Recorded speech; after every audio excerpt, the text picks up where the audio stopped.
So can we start today's session? 6:26. But it will not be too long. It may be 20 minutes, 20 to 25 minutes. You ready to go? Yes. We can take both the reasons. No. One reason is good. So,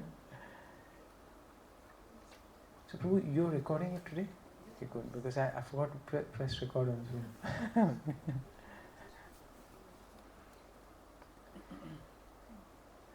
So, we'll start with verse number 59.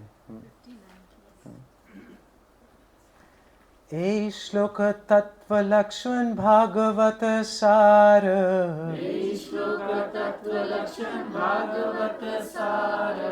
परिभाष रूपे ही हार सर्वतधिकार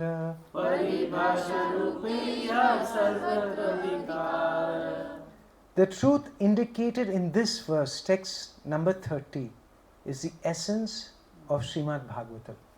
So 30 was which verse? Or are you not Narayan? That all these, this Garbhodakshaya Vishnu who is lying on this, he's but a plenary portion of you.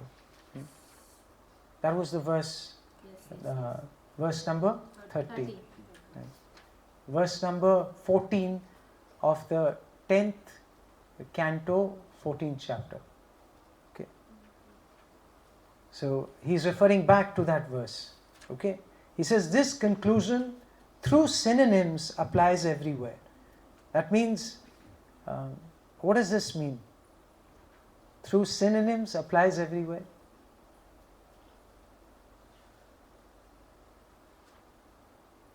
This conclusion through synonyms. So the different names of Krishna?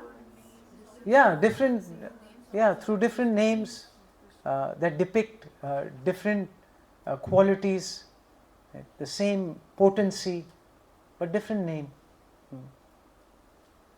And this applies everywhere, this conclusion. So it's explained, this conclusion explained in different ways throughout the Bhagavatam. And this is the essence of the Bhagavatam, that Krishnastu Bhagavan Swayam. Now we're going to get to that verse. Now before he gets to that verse, he's going to do a little summary.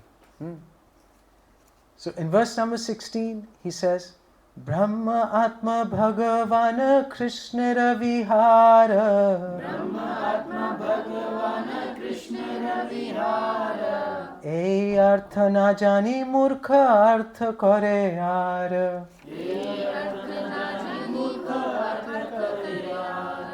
So not knowing that Brahman, Paramatma and Bhagavan are all features of Krishna, foolish scholars speculate in many ways. E artha na jani, they don't know the meaning, and these murkha artha kore are. They give different, other meanings and conclusions. And how do they? What are the interpretations they make? They say, Avatari Narayana Krishna Avatara. Avatari Narayana Krishna Avatara Tenha Chaturbhuja Iha Manushya Akara. Tenha Chaturbhuja Iha Manushya Akara. So because Narayan, he has 4 hands. And Krishna, he's got just 2 hands. So how can he be the Lord? Krishna is definitely the avatar of Narayan. এই মতে নানা রূপে করে পূর্ব পক্ষ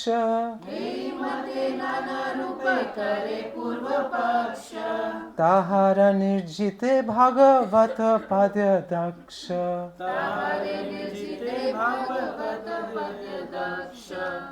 In this way their arguments appear in various forms. এই mata nana rupe kore purva paksha. So they raise different objections in various ways. But what is it that clarifies these objections and destroys these objections? It's the poetry of the Bhagavatam. But the poetry of the Bhagavatam expertly refutes them all.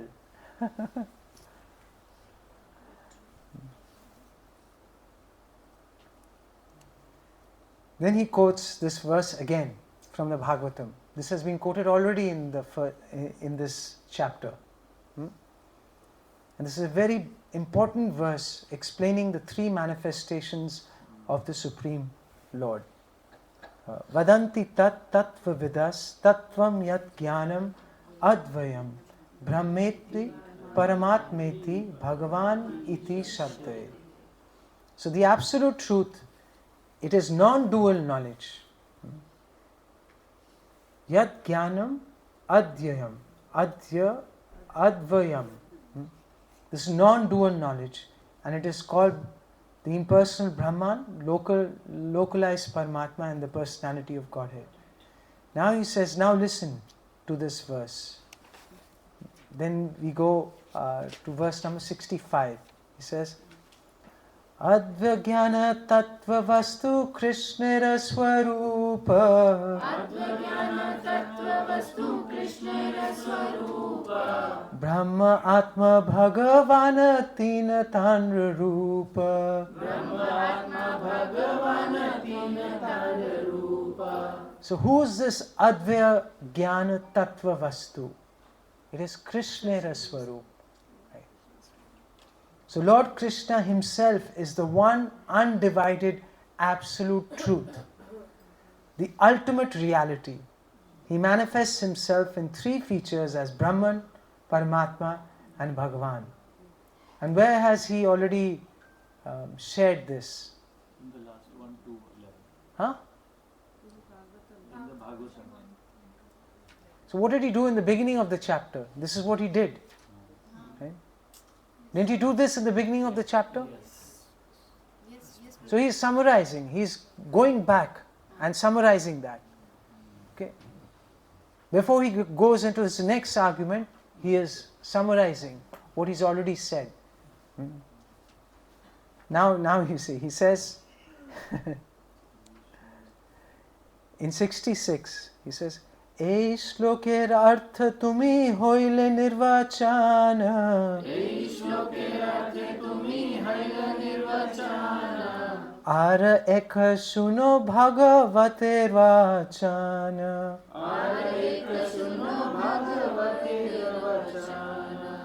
The import of this verse has stopped you from arguing. He says, now listen to another verse of the Srimad Bhagavatam. So if that verse was not enough, now I'm going to give you some more, I'm giving you another verse from the Srimad Bhagavatam to establish Krishna's supremacy. And this is this beautiful verse from the 3rd chapter of the 1st canto of the Srimad Bhagavatam, 28th verse. Ite chamsa kalapumsa Krishnastu Bhagavan Swayam Indrari Vyakulam Lokam Mridayanti Yuge Yuge. This is a very, very pertinent verse in the Bhagavatam. And in this 3rd chapter, after describing some primary incarnations of the Lord, and after describing them, then Suta Goswami, he quotes this verse. So he says, all these incarnations of Godhead are either plenary portions or the parts of the plenary portions of the Purusha avatars. In the Bhagavatam, the translation is, they are plenary portions or parts of the plenary portions of the Lord. Okay. Yes. But Krishna is the supreme personality of Godhead himself. In every age, he protects the world through his different features when the world is disturbed by the enemies of Indra. Indrari Vyakulam Lokam Mridayanti Yuge Yuge. So he comes to protect those who are disturbed by the enemies of Indra. Now Prabhupada says, this statement of Srimad Bhagavatam definitely negates the concept that Sri Krishna is an avatar of Vishnu or Narayan.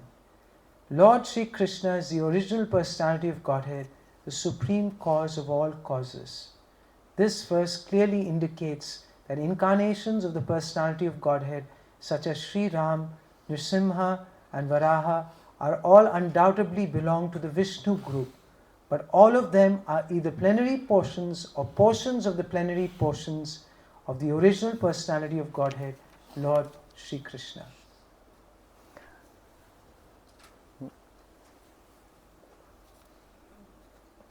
Then he says that the Bhagavatam, what did it do? It described the symptoms and the deeds of all incarnations. And as it was doing that, it also included Krishna within those incarnations. So in the third chapter we see that in the middle of the incarnations there is also a description of Krishna. And what did this do? Let's look at verse number 69. Tobe sutta gosai mone paya boro bhaya. Yara je lakshana taha korila nishchaya.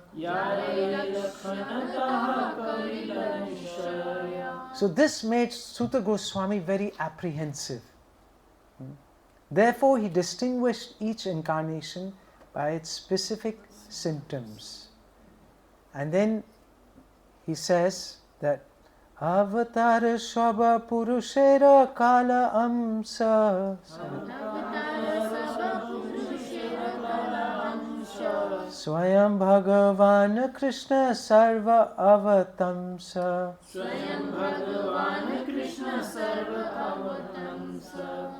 All the incarnations of Godhead are plenary portions or parts of the plenary portions of the Purusha avatars.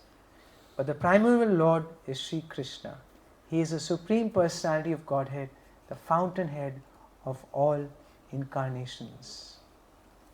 And then he says that, okay, someone can argue that, oh, this is your interpretation. No. But actually the supreme Lord is Narayan, who is in the transcendental realm. And he incarnates as Lord Krishna. This is the meaning of the verse as I see it. So someone may argue like that. So then, now he is going to use this logic of the subject and the predicate. And he is going to apply it to this verse. Ite chamsa kalapumsa. So, he says, to such a misguided interpreter, we may reply, why should you suggest such fallacious logic? He says, we can't just accept an interpretation that opposes the principles of Shastra. So yes, you may give an interpretation, but if it opposes the principle of Shastra, then we can't accept that. And how does it oppose that? So it opposes this principle that is there in verse number 74, which is this rhetorical rule appears in the Ekadashi Tattva, 13th canto. And it says that one should not state a predicate before its subject, for it cannot thus stand without proper support.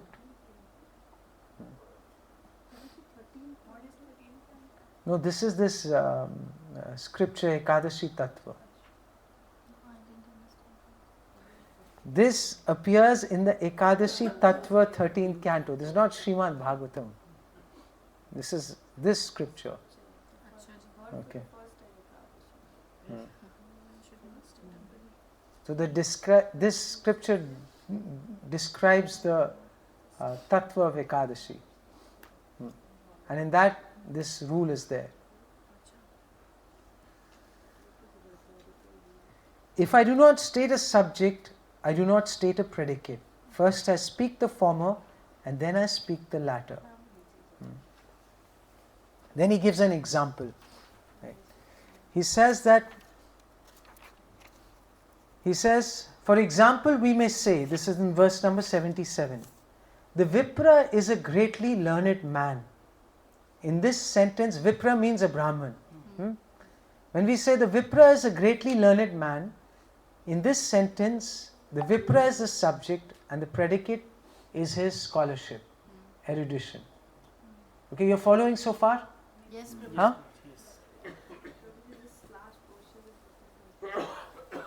So what did he do? He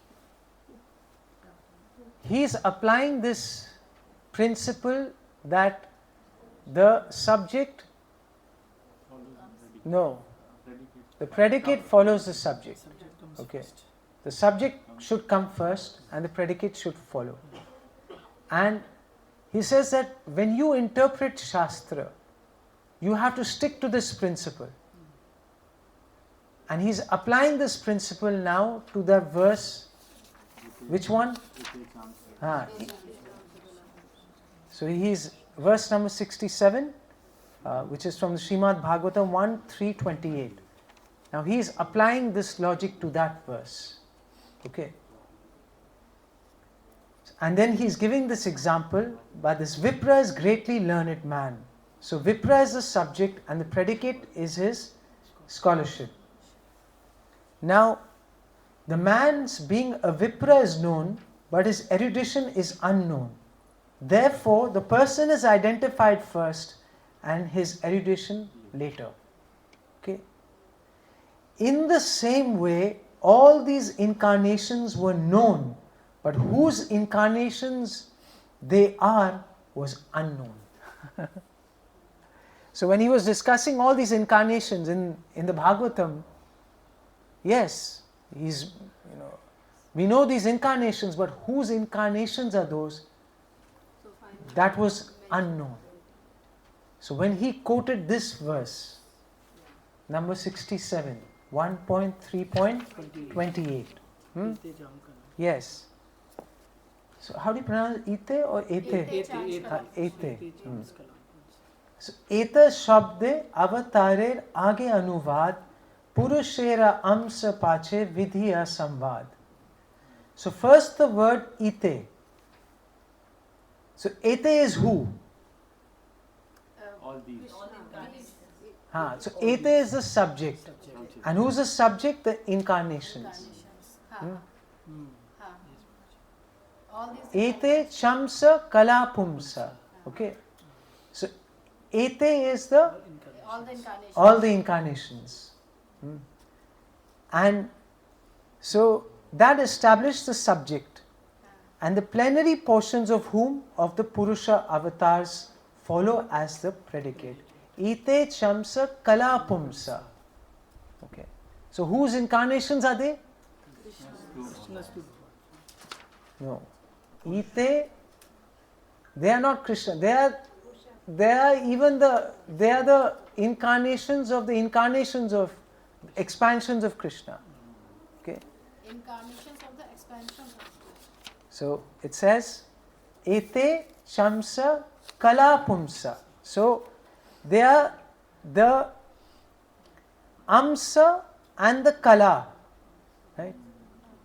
So they are, as it said, that all these incarnations of Godhead are either plenary portions or parts of the plenary portions. So they are either Amsa or they are either Kala. Right?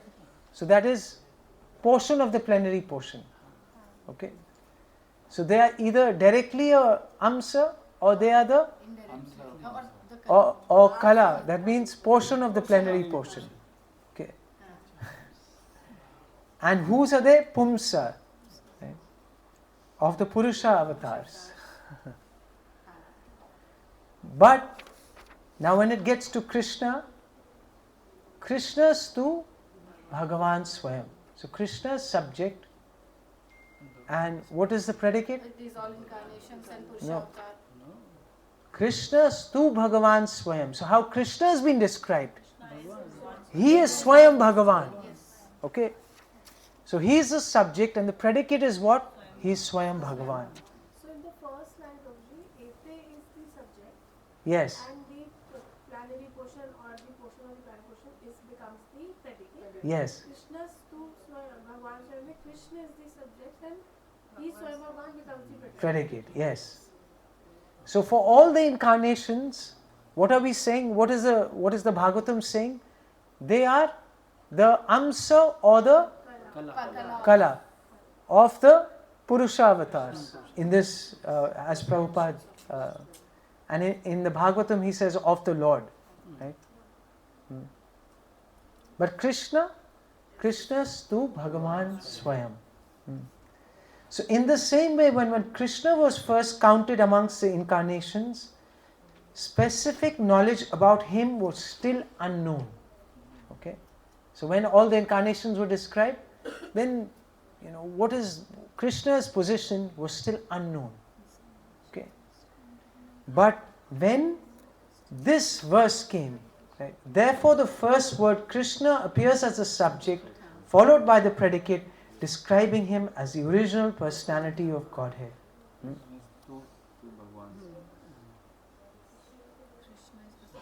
Are you following now? Yes, he is explaining what you have already. Yes. Exactly.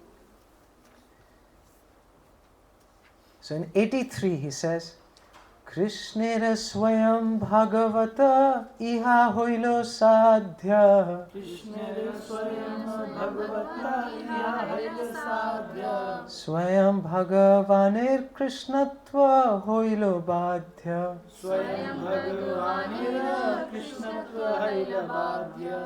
This established that Sri Krishna is the original personality of Godhead. The original personality of Godhead is therefore necessarily Krishna. And then he says, Krishna Jodi Amsa Hoito Amsi Narayana. Krishna yadi amsa hoito amsi narayana. Tabe viprarita hoito sutera vachana. Tabe viparita hoito sutera vachana. Had Krishna been the plenary portion and Narayan the primeval Lord, the statement of Suta Goswami would have been reversed.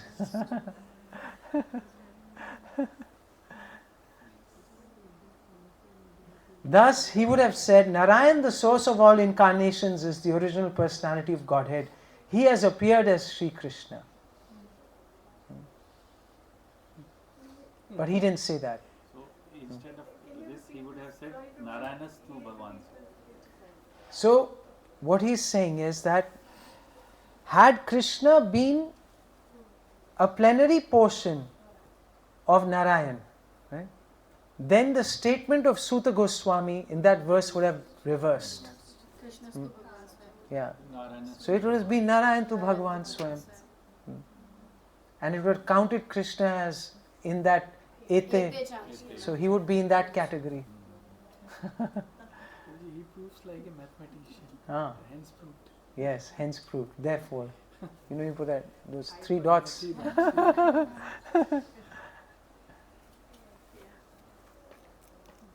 And then he says, mistakes, illusions, cheating, and defective perception do not occur in the sayings of the authoritative sages. So the sages are free from the four defects of the conditioned souls.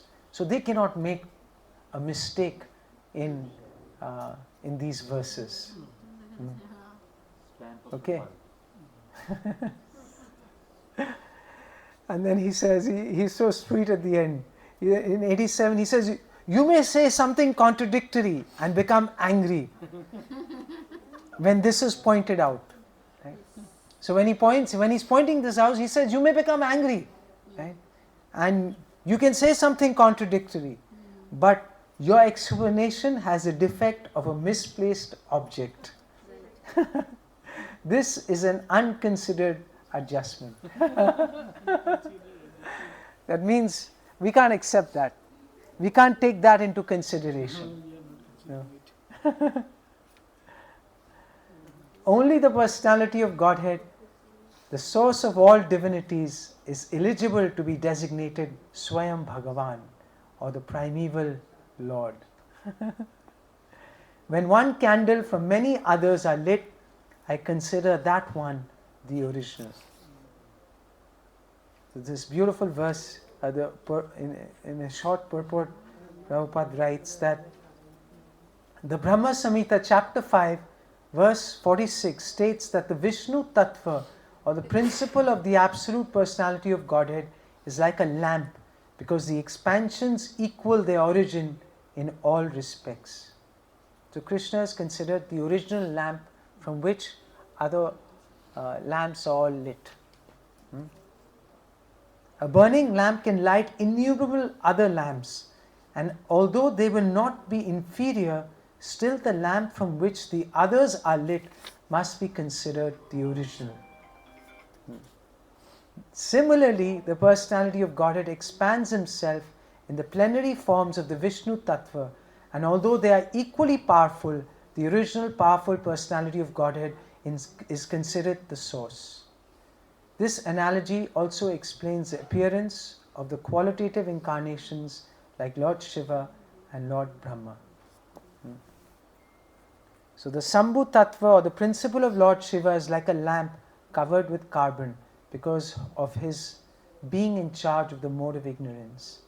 The illumination from such a lamp is very minute. Therefore the power of Lord Shiva cannot compare to that of the Vishnu principle. So this is another big subject we can discuss later. Lord Shiva is not Jiva Tattva, but he's also not Vishnu Tattva. So it's described that, again, in terms of numbers, that the Jiva Tattva is 78% God, right, or has that potential. And Shiva Tattva is 84%. And Vishnu Tattva is 94%. And Krishna is 100%. Vishnu Tattva is 94%. Yes. It's actually 93.75 to be precise. If you do 60 out of 64, see how much you get. Do 60 out of 64. So they manifest 60 of the qualities of. And Lord Shiva manifests 55. And the Jiva manifests 50. 93.75.